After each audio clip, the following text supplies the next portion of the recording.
하나님 감사합니다. 오늘 우리를 이 예배의 자리로 불러주시고 다시 한번 하나님 앞에 엎드려 기도할 수 있게 해주셔서 감사합니다. 바쁘고 분주한 삶의 현실을 생각할 때 우리는 여전히 예배하기 어려운 시간 속에 있고, 이 시간을 지키는 것이 때로 버거울 때도 많이 있지만 그럼에도 불구하고 말씀 듣고 기도하기를 선택할 수 있도록 믿음을 허락해 주심에 감사를 드립니다. 주님께서 우리 마음의 중심을 아시고 헤아리고 계시는 줄 믿사오니 오늘 우리가 드리는 모든 기도에 신실하게 응답해 주시고 앞서 행하시는 하나님의 손길을 보게 하여 주시옵소서. 하나님, 오늘은 우리의 가정과 자녀 세대를 위해서 기도하기 원합니다. 하나님을 섬긴다 하며 살고 있지만 가족들 앞에서 서 있는 우리들의 모습은 어디에 보이기 부끄러운 민낯일 때가 너무나 많습니다. 사랑하라고 붙여주신 사람들 곁에서 오히려 사랑을 실천하지 못하고 돌봄에 인색해질 때가 얼마나 많은지 모릅니다. 주님, 그러한 우리를 용서하여 주시고 삶의 작은 일상에서부터 예수님의 모습을 드러낼 수 있도록 도와주시옵소서. 특별히 우리의 자녀 세대들을 기억해 주시고 자녀들 앞에 서 있는 우리의 모습을 돌보아 주셔서 하나님을 믿는다는 것이 무엇인지 삶으로 보일 수 있도록 우리를 이끌어 주시옵소서. 하나님을 아버지라 부르게 하신 이유가 부모의 모습을 통해 하나님을 알게 하신 것이오니 우리가 감사할 수 없을 때 감사하고 찬양할 수 없을 때 찬양하는 신앙으로 본이 되게 하여 주시옵소서. 그리하여 우리 아이들이 마주한 세상 속에서 누구도 흔들 수 없는 신앙의 유산을 가진 사람들로 자라가게 하여 주시옵소서. 또한 하나님, 우리가 이제 느헤미야 말씀을 통해 예루살렘 공동체의 모습을 살펴볼 텐데, 황폐한 예루살렘 땅을 재건하면서 함께 예배하기를 포기하지 않았던 공동체의 모습을 우리가 배우게 하시고, 그로 인해 우리가 속한 모든 영역에서도 잃었던 예배를 회복하고 하나님의 주권을 선포하는 오늘이 되게 하여 주시옵소서. 우리를 부르신 하나님께서 각 사람을 통하여 일하여 주시고 홀로 영광과 찬송을 받아 주시옵소서. 함께하여 주시는 주님께 감사드리오며 예수님의 이름으로 기도하옵나이다. 아멘.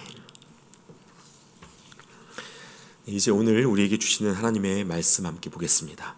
하나님의 말씀은 느헤미야 12장 1절부터 26절까지의 말씀입니다. 느헤미야 12장 1절부터 26절까지의 말씀을 한 절씩 교독하시겠습니다.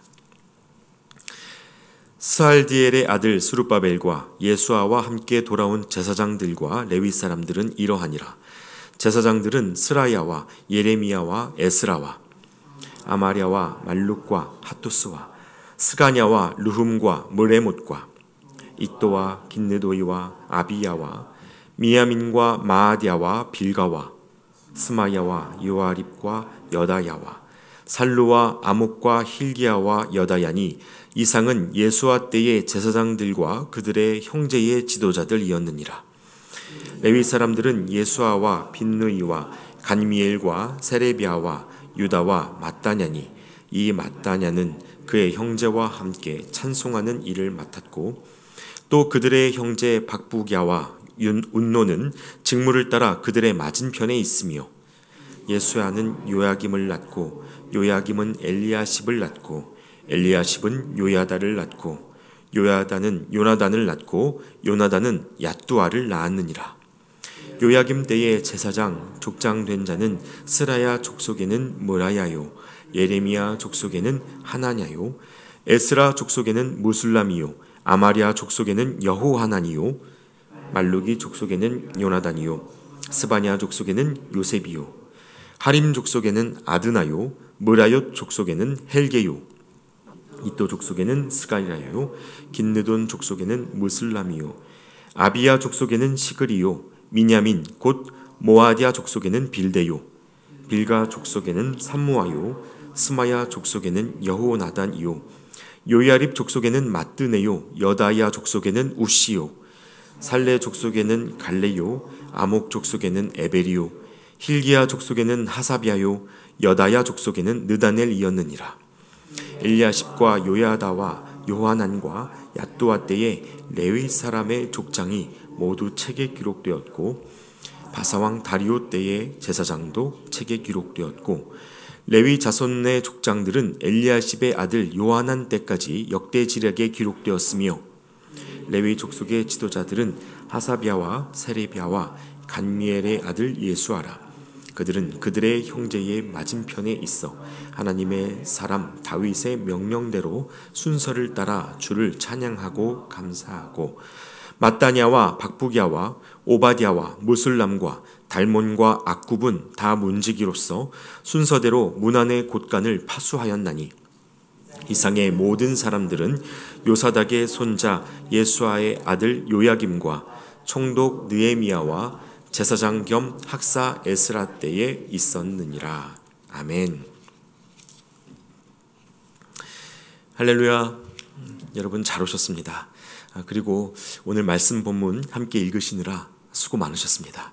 참 어려운 이름들이 많이 나열되어 있는데요. 이 말씀을 통해 주시는 오늘 하나님의 음성이 무엇인지 또 한번 기대하는 마음으로 예배하는 저와 여러분 되시기를 소망합니다. 여러분 혹시 드라마 좋아하십니까? 최근에 보신 드라마 중에 특별히 기억에 남는 드라마 하나를 꼽으라고 한다면 어떤 작품이 떠올려지십니까? 저는 평소에 드라마를 자주 보지는 못하지만 많은 분들이 주변에서 꼭 봐야 할 작품으로 권해주셔서 올해 처음으로 끝까지 완주한 드라마가 한 편 있습니다. 바로 폭삭 소가수다라는 드라마인데요. 여러분 중에도 아마 많은 분들이 이미 보셨을 것 같습니다. 아이유, 박보검 씨가 출연하고 또 문소리, 박해준 배우가 같이 주연을 맡아서 제주에서 살아가는 한 가정의 이야기를 세대에 걸쳐서 보여줌으로써 우리에게 많은 공감과 감동을 일으켰던 드라마죠. 특히 이 드라마에 보시면 딸로 등장하는 양금명이라는 인물이 아빠와 엄마의 모습, 그 부모의 삶을 바라보면서 짠해하다 못해 왜 저렇게밖에 살지 못할까 하는 원망을 드러낼 때가 있습니다. 좀 멋있게, 편하게 잘 사셨으면 좋겠는데 또 딸로서 내가 그렇게 돕는 역할을 잘 해내고 싶은데 왜 인생이 이렇게 꼬이는지 닮고 싶지 않았던 부모의 모습을 내 안에서 발견하게 되기도 하고 부모에게 큰 힘이 되고 싶었던 자신의 소원도 그게 그렇게 마음처럼 되지를 않아서 안타까워하는 이런 장면들이 드라마의 여러 씬을 통해서 드러납니다. 그러나 참 아이러니하게도 이 마음대로 되지 않는 삶을 두고 애쓰며 분투하는 그 모습이 오히려 이 드라마를 보는 시청자들로 하여금 그 자체로 많은 공감을 일으켰죠. 눈물 없이 볼 수 없는 장면들을 많이 남겼습니다. 어떻게 그럴 수 있었을까요? 사실 그 드라마 속 장면들이 우리 모두의 모습이기 때문입니다. 부모님 사는 모습을 바라보며 감사해하고 감동하고 그러면서도 때로는 원망하고 짜증내고 그렇게 부대끼며 살아가는 그 부모 세대와 자녀 세대의 이야기. 우리가 다 그렇게 비슷한 모습으로 살아가고 있기 때문입니다. 자, 그런데 여러분, 제가 오늘 이 말씀을 이렇게 뜬금없이 한 드라마 이야기로 시작한 이유가 있습니다. 바로 오늘 함께 보시는 이 느헤미야 12장의 본문 속에 힘겨운 시절을 거치던 부모 세대와 그 자녀들의 이야기가 똑같이 담겨져 있기 때문입니다. 말씀의 내용을 살펴보시면요, 그저 족보가 쭉 나열되어 있죠. 읽기에도 버거운 여러 사람들의 이름이 이어지고 있습니다. 그런데 여러분 이 본문을 가만히 보시면 1절부터 11절까지는 바벨론에서 예루살렘으로 돌아온 첫 번째 귀환자들의 이름, 그 명단이 담겨져 있고요. 12절부터는 그 첫 번째 귀환자들의 자녀 세대, 다시 말해 예루살렘 복귀 2세대들의 명단이 기록되어 있습니다.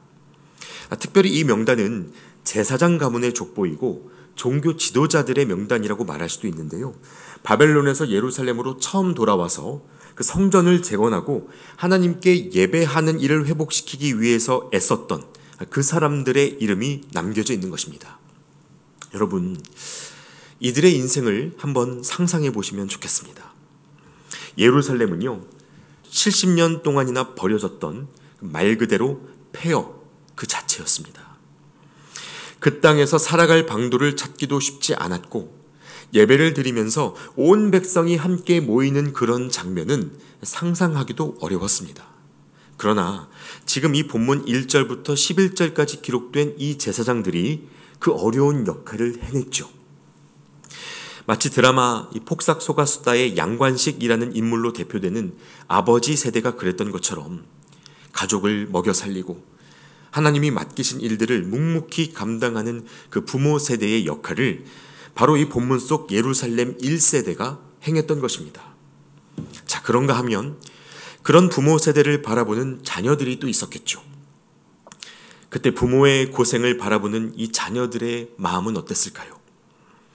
바벨론에 살았으면 조금은 더 편안하게 살아갈 수도 있었을 텐데, 그래서 안정적인 미래를 꿈꿀 수도 있었을 텐데, 유다 민족을 향한 하나님의 뜻대로 고레스 왕을 통한 복귀 명령이 내려지고 결국 부모 세대가 이 명령을 따라 예루살렘으로 돌아오는 그 걸음을 이 자녀들이 전부 지켜보며 동행할 수밖에 없었습니다. 이들 중에는 바벨론 땅에서 태어난 사람들도 있었을 테고 예루살렘으로 돌아와서 태어난 사람들도 있었겠죠. 그런데 여러분, 그 자녀 세대들이 이 어린 나이에 아버지 세대의 예루살렘 복귀를 이해할 수 있었겠습니까? 그 순종을 이해할 수 있었을까요? 사실 이들에게 하나님의 약속이란 것이요, 심지어 할아버지의 할아버지 세대, 그러니까 적어도 70년, 80년 전 이야기니까 증조 할아버지, 고조 할아버지 시대의 약속인데 이건 전래동화에나 나올 법한 옛날 이야기 아닙니까? 그런데 그 약속을 이루겠다고 아무것도 없는 땅으로 돌아가는 그 부모 세대의 사명을 이 예루살렘 2세대가 과연 이해할 수 있었겠느냐 하는 것입니다. 쉽지 않은 이야기죠. 이를테면 여러분, 오늘날 우리의 자녀 세대들을 보더라도 광복절이 언제인지도 기억하지 못하는 아이들이 생각보다 많습니다. 6.25 전쟁과 남북한의 분단에 대해서 가까이 느끼지 못하는 아이들이 태반이고요. 저만 해도 학교에서 우리의 소원은 통일이라는 노래를 부르고 살았지만 이제는 그 노래를 부르는 사람을 찾기가 어렵습니다.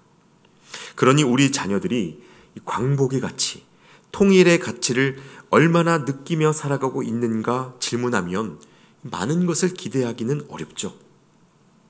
바로 이 본문 속에 등장하는 자녀 세대들도 그러했을 거란 말입니다. 자, 그런데 여러분, 오늘 함께 읽으신 이 말씀이 보여주는 아주 놀라운 모습이 있습니다.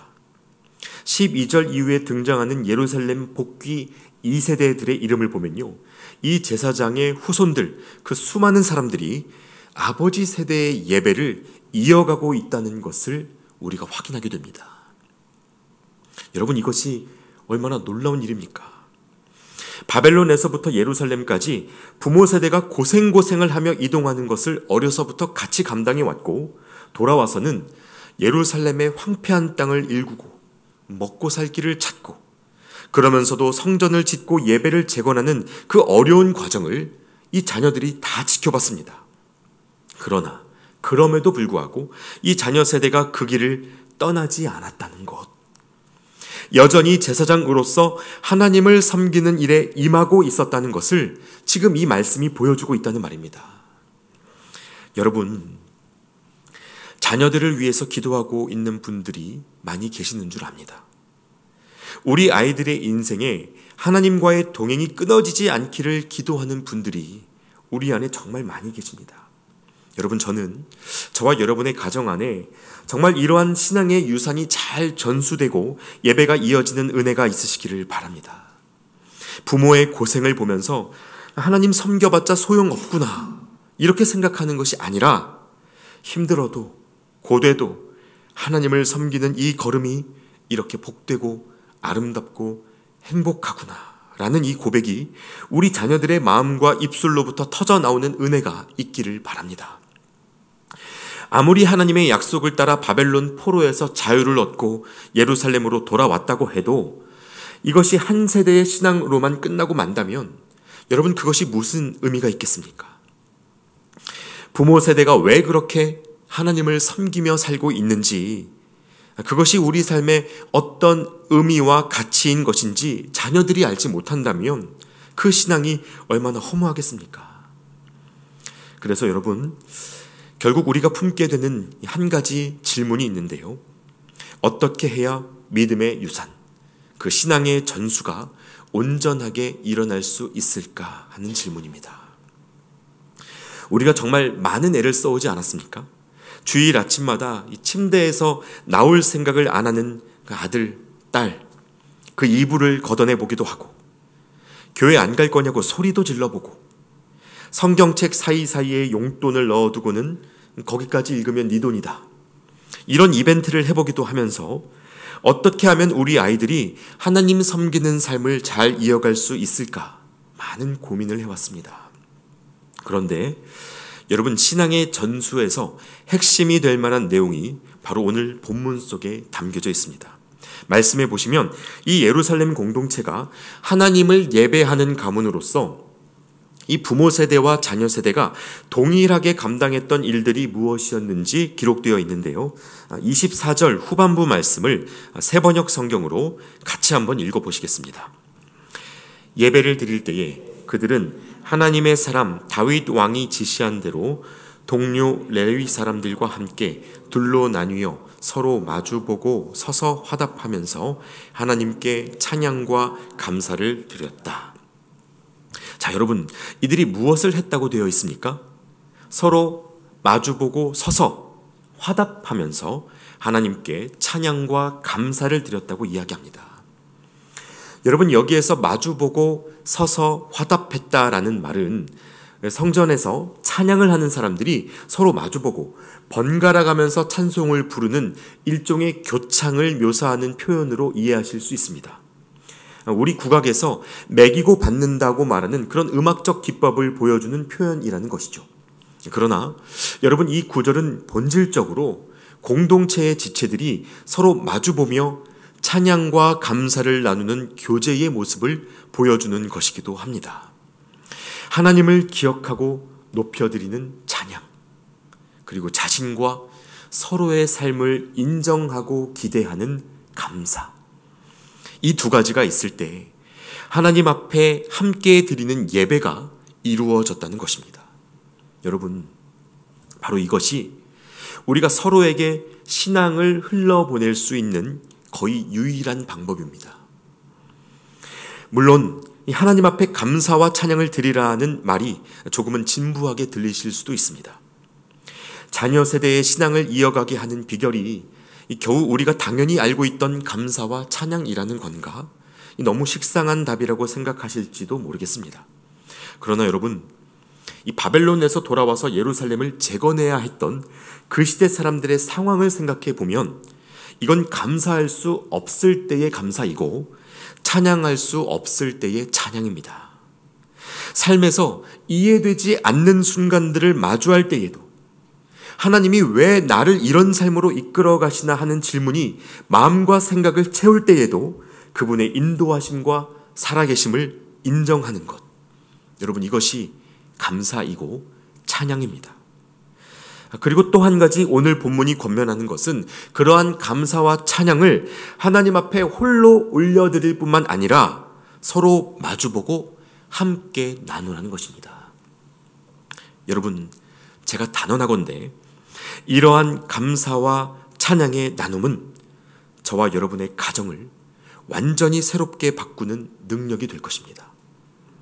부모와 자녀가 마주 앉고 서로를 바라보며, 물론 이것부터가 어려운 일이겠죠. 그러나 그렇게 앉은 채로 아들아, 딸아, 나는 오늘 우리에게 이렇게 행하신 하나님이 감사해. 지금 너의 모습에 감사하고 네 안에서 일하시는 하나님을 찬양해. 여러분, 부모 세대가 이렇게 말할 수 있다면 그 오글거리는 감사와 찬양의 고백이 자녀 세대에게 지워지지 않는 예배의 기억을 새기게 될 것입니다. 빨리 일어나서 교회 가자고 엉덩이를 걷어차는 기억이 아니라 고된 일상 속에서도 하나님을 인정하고 감사할 수 있는 그 마음과 태도가 있을 때 그것이 후대에까지 이어지는 신앙의 통로가 된다는 말입니다. 결국 여러분, 오늘 본문 속에 나열된 이 수많은 사람들의 이름은 그렇게 예배의 회복을 함께 이루고 누렸던 가족 공동체의 이름이었고 하나님이 기억하시는 그분의 기쁨이자 자랑이었습니다. 마치 한 영화가 끝났을 때 그 영화를 만들기 위해서 수고했던 수많은 사람들의 역할과 이름이 마지막 엔딩 크레딧으로 빼곡히 올라가는 것처럼 하나님은 지금 이 말씀을 통하여 예루살렘으로 돌아와 하나님의 일을 감당했던 사람들의 이름을 적어 올리고 계신 겁니다. 여러분, 저는 오늘 하나님께서 저와 여러분의 이름도 이렇게 기억해 주시고 하나님이 쓰시는 믿음의 계보 안에 담아내 주시기를 기대합니다. 우리가 무대 중앙에 올라 뜨겁게 찬양하고 말씀을 전하는 직분에 있든지 아니면 보이지 않는 곳에서 성전 문지기로 창고를 지키는 직분을 감당하고 있든지 우리가 각자의 자리에서 마주보며 예배할 때 그것이 하나님이 세우시는 교회의 한 조각이 될 수 있기를 간절히 소망합니다. 여러분, 감사를 놓치지 마십시오. 그리고 끝까지 하나님을 찬양하며 사십시오. 그것이 우리의 가정을 그리고 교회와 사회를 하나님의 성읍으로 세워가는 가장 강력한 믿음의 유산이 될 것입니다. 기도하겠습니다. 하나님, 나의 신앙이 우리의 신앙이 되고 나의 예배가 자녀들의 예배가 되는 것이 얼마나 어렵고도 놀라운 은혜인지 모르겠습니다. 믿음의 유산을 두고 수없이 긴 시간을 기도해 왔어도 오늘 내가 사는 삶의 모습이 온전치 않아 복음을 가리고 있는 것은 아닌지 죄책감이 느껴질 때도 있습니다. 그러나 주님, 우리 안에 하나님의 약속과 계획이 있음을 믿고 서로를 마주보는 시간을 포기하지 않도록 도와주시옵소서. 감사할 수 없을 때에도 감사하고 찬양할 수 없을 때에도 찬양할 수 있도록 우리에게 믿음을 더하여 주시고 그것으로 우리가 거하는 모든 곳에서 하나님이 누구신지를 증거하는 복음의 통로로 우리가 살게 하여 주시옵소서. 예수 그리스도의 이름으로 기도하옵나이다. 아멘. 이제 각자의 기도 제목으로 계속해서 기도하시겠습니다.